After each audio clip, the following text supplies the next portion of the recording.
ಸ್ನೇಹಿತರೆ, ಈ ಒಂದು ಬಳ್ಳಿಗಾವಿಯ ಒಂದು ಊರೊಳಗಡೆ ಇರೋ ಮತ್ತೊಂದು ದೇಗುಲನೇ ಇದು ತ್ರಿಪುರಾಂತಕೇಶ್ವರ ದೇಗುಲ ಅಂತ. ಇದು ಕಲ್ಯಾಣ ಚಾಲುಕ್ಯರ ಒಂದು ವಾಸ್ತುಶೈಲಿಯ ಒಂದು ಅತಿ ಉತ್ಕೃಷ್ಟವಾದ ದೇಗುಲ. ನಿಮಗೆ ಹೊರಗಡೆಯಿಂದ ನಿಮ್ಗೆ ಅಷ್ಟೊಂದು ಆಶ್ಚರ್ಯ ಅಂತ ಅನ್ನಿಸ್ತಾ ಇರ್ಬೋದು, ಬಟ್ ನಾನು ಒಳಗಡೆ ನಿಮ್ಮನ್ನ ಕರ್ಕೊಂಡು ಹೋಗ್ಬೇಕಂದ್ರೆ ನಿಮಗೆ ಗೊತ್ತಾಗುತ್ತೆ ಇದು ನಾನು ಯಾಕೆ ಮಾತನ್ನ ಹೇಳಿದೆ ಅಂತ. ಯಾಕೆಂದರೆ ಇದು ವಾಸ್ತುಶೈಲಿಯ ಒಂದು ದೃಷ್ಟಿನಲ್ಲಿ ಒಂದು ಪರಾಕಾಷ್ಠೆಯ ಪ್ರವೇಶ ಕೂಡ ಮಾಡಿದ್ದಾರೆ. ಬನ್ನಿ ಈ ದೇಗುಲದಲ್ಲಿ ಏನೇನಿದೆ ಅಂತ ನಾನು ತೋರಿಸ್ತೀನಿ. ಸೊ ಇವಾಗ 21ನೇ ಶತಮಾನದ ಒಂದು ಕಾಲದಲ್ಲೂ ಕೂಡ ಲೈಂಗಿಕ ಶಿಕ್ಷಣ ಅಥವಾ ಲೈಂಗಿಕತೆಯನ್ನು ಒಂದು ಮಡಿವಂತಿಕೆಯ ರೀತಿಯಲ್ಲಿ ನಮ್ಮ ಸಮಾಜ ನೋಡ್ತಾ ಇರೋದು ಸಾಧಾರಣವಾಗಿ ಎಲ್ಲರಿಗೂ ಗೊತ್ತಿರುತ್ತೆ. ಆದರೆ ನಮ್ಮ ಒಂದು ಇಂದಿನ ಒಂದು ತಲೆಮಾರಿನ ಜನ, ಅದು ಸುಮಾರಿಗೆ ಒಂದು 13ನೇ ಶತಮಾನ 12ನೇ ಶತಮಾನದ ಸಂದರ್ಭದಲ್ಲಿ ಕನ್ನಡಿಗರು ಲೈಂಗಿಕ ಶಿಕ್ಷಣದ ಬಗ್ಗೆ ಇರ್ಬೋದು ಅಥವಾ ಲೈಂಗಿಕತೆಯ ಬಗ್ಗೆ ಇರ್ಬೋದು ಯಾವುದೇ ಒಂದು ಮಡಿವಂತಿಕೆಯನ್ನು ಹೊಂದಿರಲಿಲ್ಲ ಅನ್ನೋದು ಇಲ್ಲಿನ ಸಾಕಷ್ಟು ಉಬ್ಬು ಶಿಲ್ಪಗಳು ನಿಮಗೆ ತೋರಿಸುತ್ತೆ. ಯಾಕಂದರೆ ಇಲ್ಲಿ ಮಿಥುನ ಮತ್ತು ಮೈಥುನದ ಶಿಲ್ಪಗಳನ್ನು ಕೆತ್ತಲಾಗಿದೆ. ಸೊ ಕರ್ನಾಟಕದಲ್ಲಿರುವಂತಹ ಒಂದು ತೀರಾ ಉತ್ಕೃಷ್ಟವಾದ ಮಿಥುನ ಮತ್ತು ಮೈಥುನ ಶಿಲ್ಪಗಳಲ್ಲಿ ಇವು ಕೂಡ ಕೆಲವು. ಅಷ್ಟೇ ಅಲ್ಲದೆ ಈ ಒಂದು ಸ್ಥಳದಲ್ಲಿ ಮಿಥುನ ಮೈಥುನ ಶಿಲ್ಪಗಳಲ್ಲದೆ ಕೆಲವು ನೀತಿ ಕಥೆಗಳ ಬಗ್ಗೆ ಹೇಳುವ ಪಂಚತಂತ್ರಗಳ ಉಬ್ಬು ಶಿಲ್ಪಗಳು ಕೂಡ ಇಲ್ಲಿವೆ.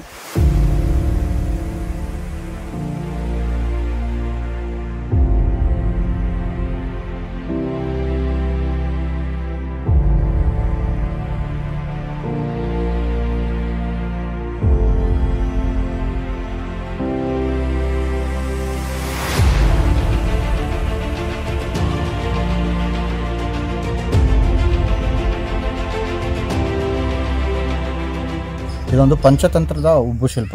ಯಾಕೆಂದರೆ ಕೋತಿ ಮತ್ತು ಮೊಸಳೆದು ಪಂಚತಂತ್ರದ ಕಥೆಯನ್ನು ಕೇಳಿರ್ತೀರಿ. ಕೋತಿ ಬಂದು ಯಾವ ರೀತಿ ತನ್ನ ಜಾಣತನದಿಂದ ಮೊಸಳೆ ಬಾಯಿಯಿಂದ ತಪ್ಪಿಸ್ಕೋತು ಅನ್ನೋದ್ರ ಬಗ್ಗೆ ಪಂಚತಂತ್ರದ ಕಥೆಯನ್ನು ನೀವು ಕೇಳಿರ್ತೀವಿ. ಅದರದ್ದು ಉಬ್ಬು ಶಿಲ್ಪ ಕೂಡ ನಿಮ್ಗೆ ಇಲ್ಲೇ ಕಾಣುತ್ತೆ. ಇನ್ನು ಮುಂದಕ್ಕೆ ಬಂದರೆ ನಿಮಗೆ ಟಗರು, ಚಿರತೆ ಮುಂತಾದ ಉಬ್ಬು ಶಿಲ್ಪಗಳ ಜೊತೆ ಅದರ ಪಕ್ಕದಲ್ಲೇ ಮತ್ತೊಂದು ಮಿಥುನ ಶಿಲ್ಪವೂ ಕೂಡ ಕಾಣುತ್ತೆ. ನಮ್ಮ ಹಿಂದಿನ ಕನ್ನಡಿಗರ ಒಂದು ಸಮಾಜದಲ್ಲಿ ಅವರು ಆಡ್ತಿದ್ದಂಥ ಒಂದು ನೃತ್ಯ ಇರ್ಬೋದು ಅಥವಾ ಸಂಗೀತದ ವಾದ್ಯಗಳನ್ನು ಅವ್ರು ಯಾವ ರೀತಿ ನುಡಿಸ್ತಾ ಇದ್ರು ಅದಕ್ಕೆ ಸಂಬಂಧಪಟ್ಟ ಸಾಕಷ್ಟು ಉಬ್ಬು ಶಿಲ್ಪಗಳನ್ನು ನೀವಿಲ್ಲಿ ಕಾಣಬಹುದು. ಇಂಥ ಅದ್ಭುತಗಳನ್ನೆಲ್ಲ ನೀವು ಪ್ರಪಂಚದಲ್ಲಿ ಎಲ್ಲಿ ನೋಡಬಹುದು ಅಂದರೆ ಅದು ನಮ್ಮ ಕರ್ನಾಟಕದಲ್ಲೇ ಅಥವಾ ಕನ್ನಡಿಗರು ಮಾಡಿರುವಂತಹ ಸಾಕಷ್ಟು ಗುಡಿಗಳಲ್ಲೇ ಅನ್ನೋದು ನಮಗೆಲ್ಲ ತುಂಬಾ ಹೆಮ್ಮೆ ಆಗಬೇಕಾಗಿರೋ ವಿಚಾರ. ಅದರ ಮುಂದುವರೆದ ಭಾಗ ಇದು. ಇಲ್ಲೂ ಕೂಡ ನೀವು ನೋಡ್ಬೋದು, ಇಲ್ಲಿ ಪ್ರಾಣಿಗಳನ್ನ ಪಳಗಿಸ್ತಾ ಇರೋದು, ಆನೆಯನ್ನು ಪಳಗಿಸ್ತಾ ಇರೋ ಒಂದು ಉಬ್ಬು ಶಿಲ್ಪ ಕೂಡ ಇದೆ. ಸ್ನೇಹಿತರೆ, ಇನ್ನು ದೇಗುಲದ ಒಳಗಡೆ ಪ್ರವೇಶ ಮಾಡೋದಕ್ಕಿಂತ ಮುಂಚೆ ಈ ಒಂದು ಮೆಟ್ಟಿಲ ಬಳಿ ಕಟಾಂಜನವನ್ನು ಮಾಡಲಾಗಿದೆ. ಇದನ್ನು ಸಿಂಹ ಕಟಾಂಜನ ಅಂತಾನೆ ಕರೀತಾರೆ. ಅಷ್ಟೇ ಅಲ್ಲದೆ ಈ ಒಂದು ಕಟಾಂಜನದ ಕೆಳಗಡೆ ಆನೆಗಳಿರೋದು ಕೂಡ ನಿಮ್ಗೆ ಕಾಣುತ್ತೆ. ಇದು ಏನು ಸಿಂಬಲೈಸ್ ಮಾಡ್ತಿದೆ ಅಥವಾ ಏನು ಹೇಳ್ತಿದೆ ಅಂದರೆ ಇದು ಸಾಮ್ರಾಜ್ಯದ ಶಕ್ತಿ ಹೇಗಿತ್ತು ಅನ್ನೋದನ್ನು ಪ್ರತಿನಿಧಿಸ್ತಾ ಇರುವಂಥ ಒಂದು ಉಬ್ಬು ಶಿಲ್ಪ ಕೂಡ. ಈ ತೆರೆದ ಮಂಟಪದಲ್ಲಿ ನೀವು ನೋಡಬಹುದು, ಸುತ್ತ ಒಂದು ಸಭಾಗೃಹ ತರ ಬಂದು ಮಾಡಲಾಗಿದೆ. ಅಂದ್ರೆ ಎಲ್ಲ ಕಡೆ ಕುತ್ಕೊಂಡು ಏನಾದರೂ ವಿಷಯ ಡಿಸ್ಕಸ್ ಮಾಡೋದಕ್ಕಿರ್ಬೋದು. ಇನ್ನು ಈ ಒಂದು ಸ್ಥಳ ನೋಡ್ಬೋದು, ಇದು ನೃತ್ಯ ಮಂಟಪ.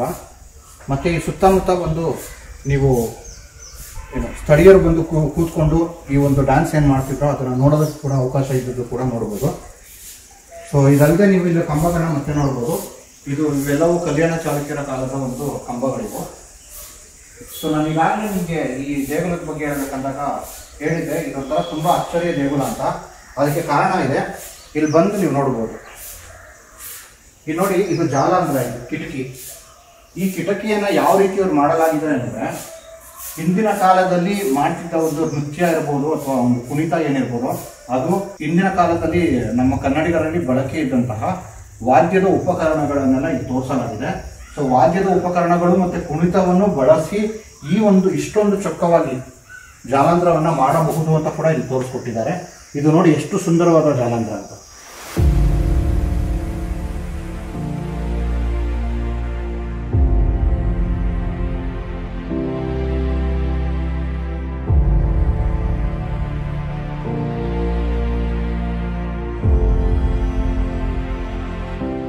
ಮತ್ತೆ ದೇಗುಲದ ಒಳ ಪ್ರವೇಶ ಮಾಡುವಾಗ ನಿಮಗೆ ಈ ಒಂದು ಉಬ್ಬು ಶಿಲ್ಪ ಕಾಣುತ್ತೆ, ವೀರಭದ್ರನ ಉಬ್ಬು ಶಿಲ್ಪ.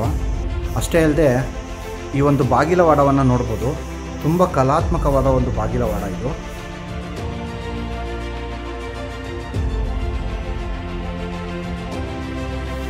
ಇದೆಲ್ಲ ಕಲ್ಯಾಣದ ಚಾಲುಕ್ಯರು ನಾಡಿಗೆ ನೀಡಿರುವಂತಹ ಒಂದು ಅತಿ ಅಮೂಲ್ಯವಾದ ಕಾಣಿಕೆ.